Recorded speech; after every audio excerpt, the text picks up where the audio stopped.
வீடியோல நம்ம டெப்ரிஷியபிள் அசட்டோட capital gain எப்படி கம்ப்யூட் பண்றதுன்னு பார்க்க போறோம். ஒரு டெப்ரிஷியபிள் அசட்டை சேல் பண்ணும்போது அதுல கெயினா லாஸா அப்படிங்கிறது நம்ம ரெண்டு கேஸ்ல மட்டும்தான் கண்டுபிடிக்க முடியும். ஸோ இங்க கொடுத்துருக்கிற இந்த 2 கேஸ்ல மட்டும்தான் capital gain or loss will arise on the sale of depreciable asset. On the last day of the previous year, the return on value of the block of asset is 0. So return on value 0 இருந்துச்சு அப்படின்னா depreciable asset sale பண்ணும்போது we can compute capital gain or loss. அதே மாதிரி another condition, on the last day of the previous year the block of asset is empty. Block of asset is empty அப்படின்னா ஒரு particular blockல for example 3 machineries ஒரு particular blockல நம்ம categorize பண்ணியிருக்கிறோம் அப்படின்னா அந்த 3 machineryயுமே sale பண்ணிட்டோம் அந்த ப்ரீவியஸ் இயர்ல அப்படின்னா அப்ப அந்த particular block will become empty. அந்த பிளாக்குக்குள்ள உள்ள எல்லா அசட்டையும் நம்ம சேல் பண்ணிட்டோம் அப்படின்னா அப்ப அது எம்டி ஆயிடுச்சுன்னு அர்த்தம். அப்ப அந்த கேஸ்லயும் capital gain or loss will arise. So இங்க கொடுத்துருக்கிற இந்த 2 கண்டிஷன்ல ஏதாவது ஒரு கண்டிஷன் ஃபுல்ஃபில் ஆச்சு அப்படின்னா தான் அந்த டெப்ரிஷியபிள் அசட்டோட சேலுக்கு கேபிட்டல் கெயினா லாஸா அப்படிங்கிறது நம்ம கால்குலேட் பண்ண முடியும். Return on value calculation already section 32ல நம்ம பார்த்திருக்கிறோம். அதோட சிம்பிள் ஃபார்மட் இங்க கொடுத்திருக்கிறேன். Return on value on the first day of the previous year. அது நம்ம யூசுவலா எழுதிக்குவோம். Then addition or purchase within that particular block should be added. Then sale of any asset within that particular block should be deducted. இது deduct பண்ணி வர்ற balance amount தான் return on value in the last day of the previous year. So இந்த return on value 0வா இருக்கணும் or அந்த particular block empty இருந்துச்சு அப்படின்னா capital gain or loss will arise. இப்போ இதுக்கான ப்ராப்ளம் பார்க்க போறோம். Determine the capital gain in each of the following situations separately. இங்க 3 கேசஸ் கொடுத்திருக்காங்க. ஸோ இந்த 3 ஆப்ஷன்ஸையுமே நம்ம 3 different questions அப்படின்னு நம்ம எடுத்துக்க போறோம். First option, machine A purchased on 1/10/2018 at a cost of rupees 5 lakh. Return on value on 1/4/2024 rupees 50,000 and sold on 1/8/2024 for rupees 3 lakhs. இங்கே நம்மளுக்கு கொடுத்திருக்கிறது ஒரே ஒரு மெஷின் A, அது பர்ச்சேஸ் பண்ணியிருக்கிறது 2018 and it has been purchased for rupees 5 lakh. அதோட return on value on 1/4/2024, அதாவது on first day of the previous year its return on value is rupees 50,000. இது சேல் பண்றது 3 லாக்குக்கு சேல் பண்றாங்க. ஸோ இதோட capital gain or loss computation பார்க்க போறோம். Already format பார்த்துருந்தோம். First we have to compute return down value.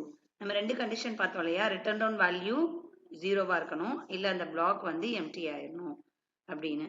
So now we are going to find out return down value. Return down value on first day of the previous year, அதை நம்ம first எழுதிக்கணும். So it's return down value is 50,000 எழுதியாச்சு. அந்த format படி purchase R addition வந்து add பண்ணணும், அது இந்த ஃபர்ஸ்ட் ஆப்ஷன்ல கொடுக்கல. ஸோ சேல் கன்சிடரேஷனை டிடெக்ட் பண்ணிக்கலாம் 3 lakhs. டிடெக்ட் பண்ணா we are getting a negative value. But ஒரு அசட்டோட வேல்யூ எப்பயுமே நெகட்டிவ்ல எழுத மாட்டோம். அப்போ சேல் கன்சிடரேஷன் அதோட அந்த ப்ரீவியஸ் வேல்யூவோட அதிகமா இருந்துச்சு அப்படின்னா நீங்க 0ன்னு எழுதிடலாம். இப்போ ரிட்டர்ன் டவுன் வேல்யூ இங்க 0 ஆயிடுச்சு. So one of the given condition is fulfilled. இப்போ one of the given condition fulfilled அப்படின்னா அப்போ கேபிட்டல் கெயினா லாஸா அப்படிங்கிறது நம்ம கண்டுபிடிக்கணும். So capital gain or loss கண்டுபிடிக்கிறதுக்கு first we have to write sale consideration, then we have to deduct return down value. So ஒரு டெப்ரிஷியபிள் அசட்ல இருந்து வர்ற கேபிட்டல் கெயின் ஆர் லாஸ் வந்து ஷார்ட் டேர்ம் தான், irrespective of the period of holding. அதனால இங்க period of holding நம்ம பார்க்கவே தேவையில்லை. One of the given condition fulfil ஆயிடுச்சு அப்படின்னா இதுல இருந்து வர கேபிட்டல் கெயினோ லாஸோ நம்ம ஷார்ட் டேர்ம்னு எழுதிக்கணும். அப்போ சேல் கன்சிடரேஷன்ல இருந்து ரிட்டர்ன் டவுன் வேல்யூ மைனஸ் பண்ணணும். ஸோ சேல் கன்சிடரேஷன் 3 lakh, அதுக்கு முன்னாடி உள்ள அந்த ரிட்டர்ன் ஆன் வேல்யூ 50,000.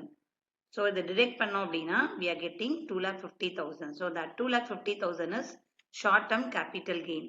இப்போ இந்த ஃபர்ஸ்ட் ஆப்ஷன்ல நம்மளுக்கு 5 lakh கொடுத்துருந்தாங்க இல்லையா ஒரிஜினல் காஸ்ட், அதை நம்ம கன்சிடர் பண்ண தேவையில்லை and that can be ignored. இப்போ இதில் செகண்ட் ஆப்ஷன் பார்க்கலாம். Furniture purchased on 1/10/2020 for rupees 7 lakhs. Return on value on 1/4/2024 rupees 5 lakhs and sold on 1/9/2024 for rupees 4 lakhs. இது ஒரு depreciable asset தான். First we are going to find out its return down value. Return on value on the first day of the previous year is 5 lakh. அதாவது 1/4/2024ல இதோட value 5 lakh. So அதை first எழுதிக்கணும். Then addition or purchases should be added, but in the second optionல அது மாதிரி எதுவுமே கொடுக்கல. And it is sold on 1/9/2024 for rupees 4 lakhs. So on the sale consideration next direct பண்ணணும். Direct பண்ணோம்னா we are getting 1 lakh as the balance value. That value is to be considered for calculating depreciation. இப்போ இந்த 1 lakh நம்ம எழுதிருக்கோம் இல்லையா, இந்த இடத்துல நமக்கு 0 வந்துச்சு அப்படின்னா நம்ம capital gain or loss calculate பண்ணலாம். இங்க ரிட்டர்ன் ஆன் வேல்யூ 0 வராததுனால இந்த சேலுக்கு capital gain or loss is not applicable. So இந்த பர்டிகுலர் சேலுக்கு கேபிட்டல் கெயினோ லாஸோ எதுவுமே கிடையாது. இது அப்படியே நம்ம வந்து விட்டுறலாம். So the return on value is neither 0 nor the block is empty. So there is no capital gain chargeable to tax. Third option. There are 4 machines in a block of 15% rate of depreciation. They were all purchased in 2021 to 22. The details are as follows. இங்க நம்மளுக்கு 4 machineries ஓட return on value கொடுத்திருக்காங்க. Return on value on 1/4/2024. அதாவது first day of the previous year. இதோட return on value கொடுத்திருக்காங்க. What will be the capital gain in the following cases? இங்க ஒரு 4 options கொடுத்திருக்காங்க. If machinery A is sold for 30 lakhs, if machinery B is sold for 15 lakhs, if all the 4 machines are sold for 28 lakhs, if all the 4 machines are sold for 10 lakhs. இந்த 4 ஆப்ஷன்லையும் இதுக்கு capital gain calculate பண்ண சொல்லியிருக்காங்க. So இப்போ நம்ம first option எடுத்திருக்கிறோம். As usual, we have to first compute written down value. Written down value on the first day of the previous year நீங்க எழுதிக்கணும்.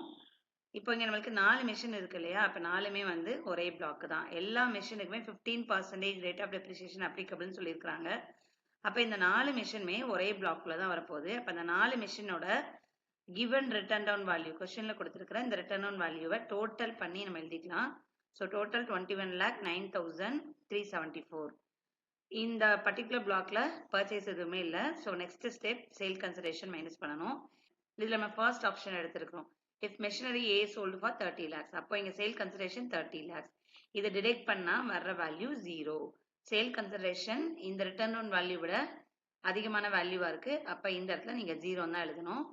So இங்க one of the given condition is fulfil.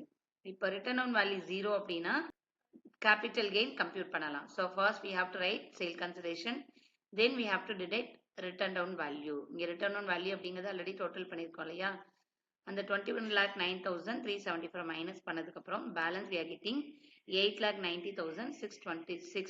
that is a positive value. So it is a short term capital gain. The third question இப்ப second option பார்க்க போறோம். if machine B is sold for rupees 15 lakhs, இதுக்கும் first we have to find out its return down value. Already நம்ம compute பண்ணியிருந்தோம். Return down value இந்த 4 வேல்யூவை add பண்ணி எழுதணும்னு சொன்னேன் இல்லையா, ஸோ அதே மாதிரி தான் இங்கேயும் நம்ம எழுத போகிறோம். 21,09,374. இதுல இருந்து சேல் கன்சிடரேஷன் இப்போ 15 lakhs கொடுத்துருக்காங்க. அதை மைனஸ் பண்ணோம் அப்படின்னா we are getting some positive value of return down value. Return down value 6,09,374 அப்படின்னு நம்மளுக்கு வேல்யூ கிடைச்சிருக்கு. இப்போ இந்த இடத்துல 0 வரல. ஸோ 0 வரல அப்படின்னா capital gain not applicable. Similarly இந்த பிளாக் ஆஃப் அசட்டும் எம்டி ஆகலை. இதுல ஒரே ஒரு மெஷின் மட்டும்தான் சேல் பண்றாங்க. 4 மெஷின்ல ஒரு மெஷின் பி மட்டும் தான் சேல் பண்றாங்க. அப்ப பிளாக் ஆஃப் அசட்டும் 0 கிடையாது. அப்ப ரெண்டு கண்டிஷனுமே ஃபுல்ஃபில் ஆகல. So the return on value is neither 0 nor the block is empty. So there is no capital gain chargeable to tax. இந்த சேலுக்கு எந்த capital gainும் கிடையாது. So third questionல third option, if all the 4 machines are sold for rupees 20 lakhs. So all the 4 machines sold அப்படின்னா அப்ப இந்த பிளாக்குள்ள இருக்கிறதே 4 machines தான். அந்த 4ஐயுமே சேல் பண்ணிட்டாங்க அப்படின்னா அந்த பிளாக் வந்து எம்டி ஆயிடுச்சு. அப்போ one of the given condition is fulfilled. So one of the given condition is fulfilled அப்படின்னா we can compute capital gain or loss on the sale of asset. So sale consideration 28 lakhs. Return down value இந்த 4 அசட்டோட total return down value 21,09,374. இதை minus பண்ணோம்னா we are getting 6,90,626. As it is a positive figure, this is to be treated as short term capital gain. Then third questionல fourth option, if all the 4 machines are sold for 10 lakhs. இங்கேயுமே 4 machines sale பண்ணிட்டாங்க அப்படின்னா அப்ப இந்த black வந்து empty ஆயிடுச்சு. So when the block is empty, then we have to compute capital gain or loss. So capital gain or loss compute பண்றதுக்கு first we have to write sale consideration. இங்க sale consideration இந்த fourth ஆப்ஷன்ல 10 lakhs அப்படின்னு கொடுத்துருக்காங்க. So 10 lakhs எழுதியாச்சு. And we have to write the written down value, total written down value of the four assets. So இதோட written down value 21,09,374. So balance we are getting 11,09,374, which is a negative value. So நெகட்டிவ்ல இந்த இடத்துல வந்துச்சு அப்படின்னா அப்போ அது short term capital loss. So இங்கே நான் ஃபார்மட் படி கெயின்னு எழுதியிருக்கிறேன். பட் இங்கே நான் நெகட்டிவ்ல வந்து எழுதியிருக்கிறேன் அப்படின்னா which means that it is a loss. அப்போ இந்த fourth optionக்கு we are getting a short term capital loss. So இந்த வீடியோல பார்த்த இந்த depreciable assetக்கான ப்ரொவிஷனும் இந்த ப்ராப்ளமும் உங்களுக்கு கிளியரா புரிஞ்சிருக்கும்னு நினைக்கிறேன். Thank you for listening.